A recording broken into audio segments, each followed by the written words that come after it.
लीजिए 40 प्रश्न GK GS के हम लोग पढ़ने वाले हैं। उसके बाद 30 प्रश्न मैथ्स के और 30 प्रश्न दोस्तों किसके, हिंदी के हम लोग देखने वाले हैं। ठीक है दोस्तों, तो चलिए वीडियो में बने रहिएगा और लाइक और शेयर जरूर कीजिएगा। देख लीजिए दोस्तों, सामान्य ज्ञान के अब हम लोग पढ़ने वाले हैं क्वेश्चन नंबर 31।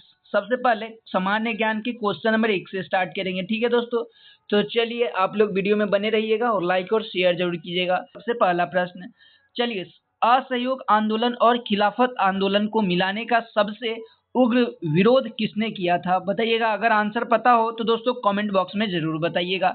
कह रहा है कि असहयोग आंदोलन और खिलाफत आंदोलन को मिलाने का सबसे उग्र विरोध किसने किया था, तो वो दोस्तों पाकिस्तान के मोहम्मद अली जिन्ना जी किए थे। ठीक है, पाकिस्तान के मोहम्मद अली जिन्ना जी किए थे। और भी वो दोस्तों बताइएगा कि असहयोग आंदोलन कब किया गया था, बताइए असहयोग आंदोलन कब किया गया था। तो ये पूछे दोस्तों तो 1920 में किया गया था। याद रखिएगा, असहयोग आंदोलन का शुरुआत 1920 में किया गया था। और बताइए कि खिलाफत आंदोलन का शुरुआत कब किया गया था, और ये पूछे तो दोस्तों ये 1919 में किया गया था जब रॉलेट एक्ट आया था। ठीक है दोस्तों, और यही पूछे कि कायदे आजम की उपाधि किसे दिया गया था, बताइएगा कायदे आजम की उपाधि किसे दिया गया था, तो वो दोस्तों मोहम्मद अली जिन्ना जी को दिया गया था। ठीक है दोस्तों, तो चलिए एक प्रश्न से हम लोग 3 प्रश्न कर चुके हैं। चलिए आगे बढ़ते हैं, क्वेश्चन नंबर हम लोग 31 पे चढ़ते हैं। तो चलिए क्वेश्चन नंबर 31 देख लेते हैं। तो निम्न में से किस मापनी के द्वारा किलोमीटर और मील दोनों की दूरियों का दर्शाया जाता है, बताइएगा। तो ये दोस्तों हो जाएगा तुलनात्मक मापनी से। ठीक है, तुलनात्मक मापनी जो कि ऑप्शन नंबर डी हो जाएगा। ठीक है, याद रखिएगा। चलिए आगे बढ़ते हैं, क्वेश्चन नंबर 33 देख लेते हैं। तो निम्नलिखित में से कौन भारत में वाणिज्यिक फसल है, बताइएगा। निम्नलिखित में से कौन भारत में वाणिज्यिक फसल है, तो ये हो जाएगा दोस्तों इनमें से सभी, जिसमें आप लोग देख रहे हैं सरसों हो जाएगा, तंबाकू हो जाएगा और जूट, तीनों हो जाएगा। इसलिए आप लोग इनमें से सभी हो जाएगा, ऑप्शन नंबर डी होगा। चलिए आगे बढ़ते हैं, क्वेश्चन नंबर हम लोग 34 देख लेते हैं। तो कौन सा ऊर्जा स्रोत नवीकरणीय है, बताइएगा कौन सा ऊर्जा स्रोत नवीकरणीय है, तो वो दोस्तों बताइएगा। आंसर पता हो तो कमेंट बॉक्स में बताइए। तो ये दोस्तों इसका भी हो जाएगा ऑप्शन नंबर डी, उपयुक्त सभी हो जाएगा। चलिए आगे बढ़ते हैं, क्वेश्चन नंबर 35 पे चलते हैं। तो क्वेश्चन नंबर 35 क्या कहता है, तो कहता है कि कोयला किस प्रकार का संसाधन है। तो आप लोग जानते ही होंगे कोयला अनवीकरणीय संसाधन। ठीक है, इसलिए आपका ऑप्शन नंबर बी हो जाएगा। चलिए आगे बढ़ते हैं, क्वेश्चन नंबर 36 पे चलते हैं। तो निम्नलिखित में से किस एक को भारत में वैश्वीकरण के कारण सबसे कम लाभ हुआ था, बताइए। पूछता है कि निम्नलिखित में से किस एक को भारत में वैश्वीकरण के कारण सबसे कम लाभ हुआ था, तो ये दोस्तों कृषि को हुआ था, कृषि क्षेत्र को सबसे कम लाभ हुआ था। चलिए आगे बढ़ते हैं। तो आगे है दोस्तों कांडला पतन किस राज्य में है, कांडला बंदरगाह किस राज्य में है, तो ये दोस्तों गुजरात में है। ठीक है दोस्तों, कांडला पतन गुजरात में है। चलिए आगे बढ़ते हैं, क्वेश्चन नंबर 38 पे चलते हैं। तो क्वेश्चन नंबर 38 कहता है दोस्तों कि मतगणना का कार्य कौन करता है, बताइए मतगणना का कार्य कौन करता है, तो वो दोस्तों चुनाव आयुक्त करता है। ठीक है, चुनाव आयोग करता है, जो कि ऑप्शन नंबर डी में है।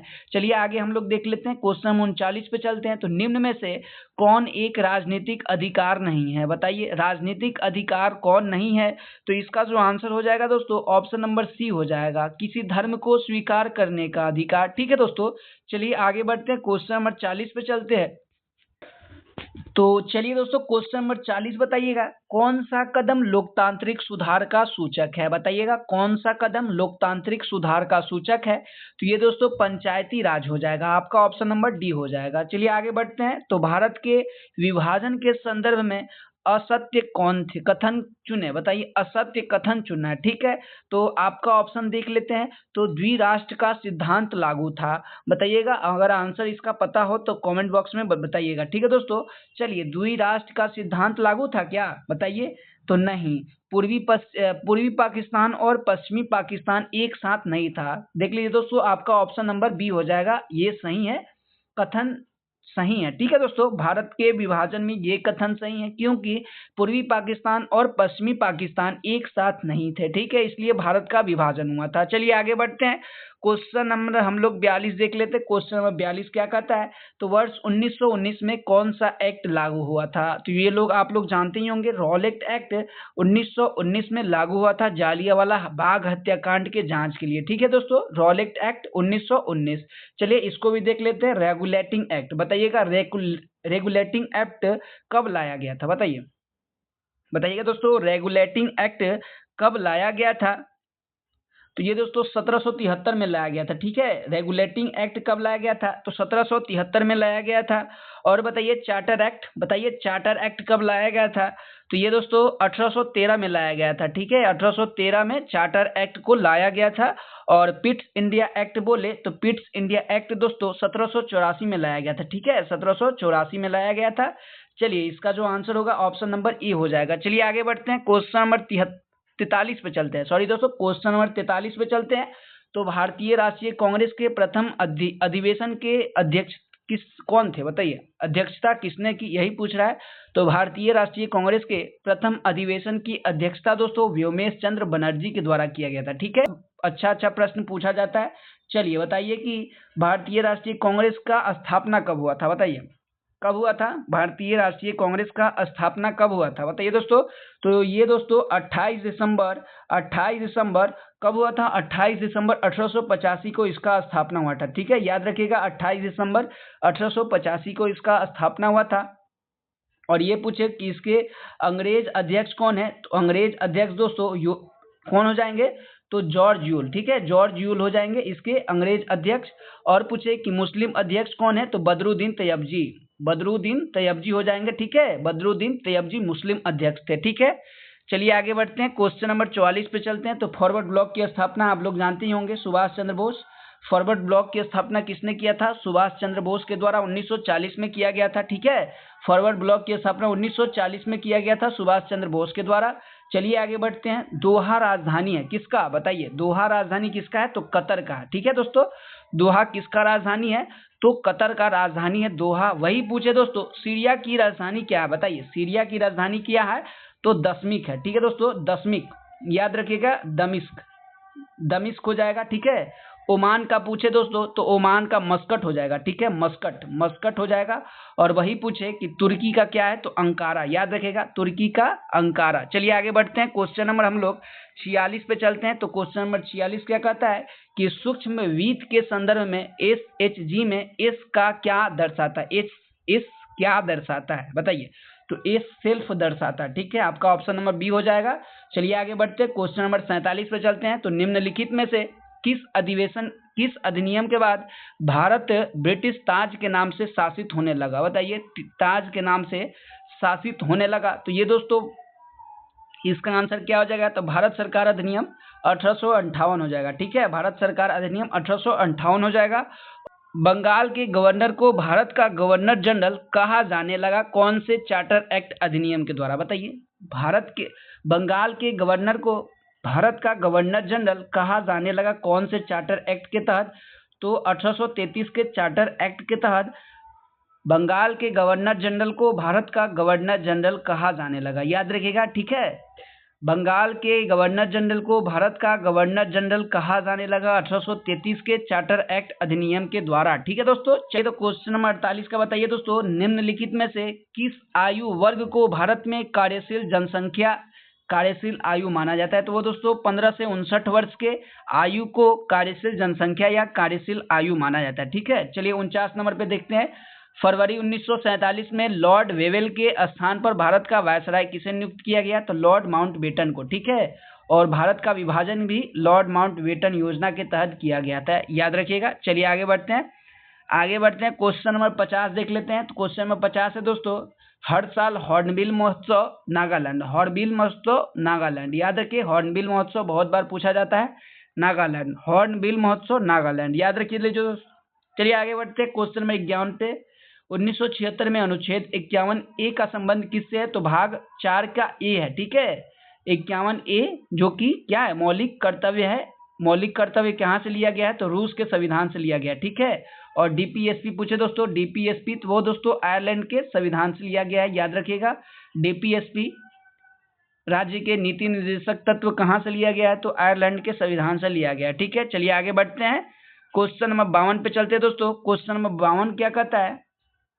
तो क्वेश्चन नंबर 52 कहता है, देख लीजिए, नरेगा भारत के कई जिलों में एक वर्ष में डैश दिनों के रोजगार की गारंटी दी गई, 100। ठीक है, 100 दिनों के रोजगार की गारंटी, एक वर्ष में 100 दिनों के रोजगार की गारंटी दी गई है। ठीक है, याद रखिएगा। चलिए आगे बढ़ते हैं। क्वेश्चन नंबर 53 पे चलते हैं। तो क्वेश्चन नंबर 53 है कि भारत ने किस देश से जूट उत्पादों के भूमि मार्ग आयात पर रोक लगाया है? तो वो दोस्तों बांग्लादेश हो जाएगा। ठीक है, बांग्लादेश। चलिए 54 नंबर पे चलते हैं। हाल ही में किस राज्य के जंगलों में दुर्लभ ब्लू पिकगिल मशरूम की खेती हुई थी? तेलंगाना आपका ऑप्शन नंबर ए हो जाएगा। ठीक है, चलिए आगे बढ़ते हैं। क्वेश्चन नंबर 56 पे चलते हैं। चलिए दोस्तों, क्वेश्चन नंबर 55 है। क्वेश्चन नंबर 55 है कि जोमेटो ने किसे अपना ब्रांड एम्बेसडर बनाया है? बताइए, जोमेटो ने किसे अपना ब्रांड एम्बेसडर बनाया है? तो वो दोस्तों शाहरुख खान को बनाया है। ठीक है, शाहरुख खान को बनाया है अपना ब्रांड एम्बेसडर। चलिए आगे बढ़ते हैं। क्वेश्चन नंबर 56, भारत ने सहकारी व्यापार संगठनों को बढ़ावा देने के लिए किस देश के साथ समझौता किया है? बताइए, किस देश के साथ समझौता किया है? तो इसका जो आंसर होगा दोस्तों, बताइए, अगर आंसर पता हो तो कमेंट बॉक्स में जरूर बताइएगा।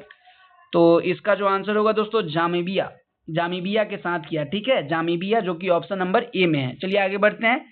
क्वेश्चन नंबर 57 पे चलते हैं। तो क्वेश्चन नंबर 57 है दोस्तों, अंतर्राष्ट्रीय युवा दिवस प्रत्येक वर्ष 12 अगस्त को मनाया जाता है। ठीक है, ये तो आसानी था। चलिए 58 नंबर, भारत सरकार द्वारा पीएम ई ड्राइवर योजना को किस वर्ष तक बढ़ाया गया है? बताइए, किस वर्ष तक बढ़ाया गया है? तो 2028 तक बढ़ाया गया है। ठीक है दोस्तों, 2028 तक बढ़ाया गया है पीएम ई ड्राइवर योजना को। ठीक है, चलिए आगे बढ़ते हैं। क्वेश्चन नंबर 59 पे चलते हैं। तो भारत के प्रधानमंत्री नरेंद्र मोदी ने निम्नलिखित में से किसके बीच भारत की सबसे लंबी root Vande Bharat express train सेवा उद्घाटन किया? बताइए, तो नागपुर से मुंबई के बीच। ठीक है, नागपुर से मुंबई के बीच। चलिए आगे बढ़ते, क्वेश्चन नंबर 60 देख लेते हैं। क्वेश्चन नंबर 60 क्या कहता है? तो भारत की सबसे कम उम्र की फेडरेटेड फीमेल चेस प्लेयर कौन बन गई है? बताइए, कौन बन गई है? तो आरिनी लाहौटी आपका ऑप्शन नंबर ए हो जाएगा। चलिए 61 देख लेते हैं। जब प्रकाश की किरण विरल माध्यम से सघन माध्यम में जाती है तो वह अभिलंब की ओर झुक जाती है। ठीक है दोस्तों, अभिलंब की ओर झुक जाती है। चलिए आगे बढ़ते हैं। क्वेश्चन नंबर 62 पे चलते हैं। तो क्वेश्चन नंबर 62 क्या कहता है दोस्तों? तो निकट दृष्टि दोष को ठीक करने के लिए किस प्रकार के लेंस का प्रयोग किया जाता है? तो निकट बोले दोस्तों, तो निकट के लिए अवतल लेंस, और वही दूर का बोले तो उत्तल लेंस। ठीक है दोस्तों, निकट अवतल लेंस, दूर उत्तल लेंस, याद रखिएगा। चलिए आगे बढ़ते हैं। क्वेश्चन नंबर 63 पे चलते हैं। तो विद्युत प्रतिरोध का एसआई मात्रक है ओम। विद्युत प्रतिरोध का एसआई मात्रक क्या होता है दोस्तों? ओम। अब वही पूछे कि विद्युत प्रतिरोधकता का, तो ओम मीटर हो जाएगा। ठीक है, याद रखिएगा।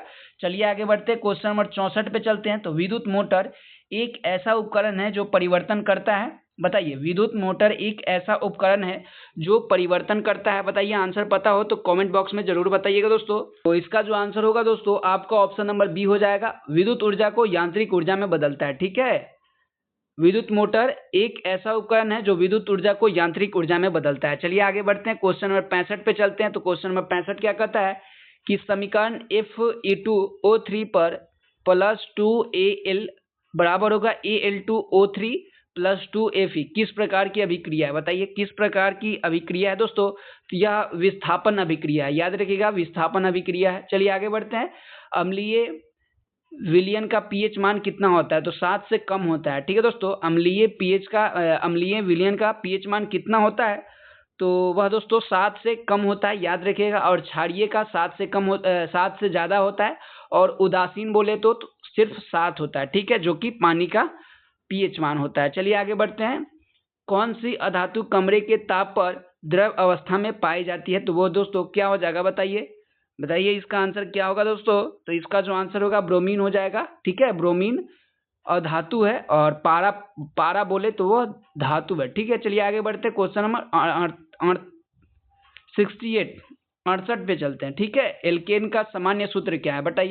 बताइए दोस्तों, एल्केन का सामान्य सूत्र क्या है? तो CnH2n+2। ठीक है, CnH2n+2, जो कि ऑप्शन नंबर सी। चलिए आगे चलिए तो क्वेश्चन नंबर 59 पे चलते हैं। मानव शरीर में भोजन का पाचन अधिकांश किस अंग में होता है? तो वो दोस्तों छोटी आंत में होता है, याद रखिएगा। चलिए 70 नंबर है, लास्ट प्रश्न है दोस्तों। मेंडल ने अपने प्रयोग के लिए किस पौधे का चयन किया था? तो मटर के पौधे का चयन किया था। देखिए दोस्तों, हम लोग 40 प्रश्न जीके जीएस के कर लिए हैं। अब हम लोग देखने वाले हैं किसके? तो मैथ्स के 30 प्रश्न बहुत ही इंपॉर्टेंट होने वाले